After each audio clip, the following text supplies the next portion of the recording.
সেদিন দুপুরে গিনির সাথে তারে জামিন পার মুভিটা দেখার পরে রেডি হয়ে চলে গেছিলাম একটা জায়গায়। উড়িষ্যা এসছি আর রথ দেখবো না সেটা তো হতে পারে না। তো আমরা পৌঁছে গেছিলাম ইস্কন মন্দির। এই যে রথটা দেখতে পাচ্ছ, এই রথটাই টেনে টেনে ইস্কন মন্দির অবধি নিয়ে যাওয়া হয়েছিল। ওই যে আমরা মন্দিরের ভেতরে একটু চলে এসেছি, আর তখনই আমরা দেখলাম যে রথটা আমাদের পেছন পেছন চলে এসেছে। কিছু দল মানুষ রথটাকে টেনে নিয়ে আসছে, কিছু দল কন্টিনিউয়াস নেচে চলেছে। এত আনন্দ ওরা করছিল দেখে সত্যি খুব ভালো লাগছিল। আর রথটাকে যদিও কাছে গিয়ে দেখতে পাইনি ভিড়ের জন্য, ভেতরে এই যে রাধাকৃষ্ণের মন্দির রয়েছে আর ইস্কন মন্দিরের ভেতরটা ভালো করে দেখার পর আমরা আবার কিছুক্ষণ বাইরে দাঁড়িয়েছিলাম।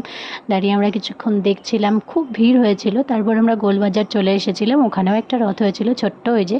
আর গোলবাজারে বেসিক্যালি মা দুর্গার মন্দির আছে, যেখানে সন্ধে 8টার সময় ওখানে আরতি করা হয় খুব ভালোভাবে। সেটা আমি শ্যুট করতে পারিনি কারণ আমরা একটু লেটে পৌঁছেছিলাম। আর তারপর আমরা একটু গোলবাজার হেঁটে দেখে একটা মিষ্টির দোকান থেকে রোল খেয়ে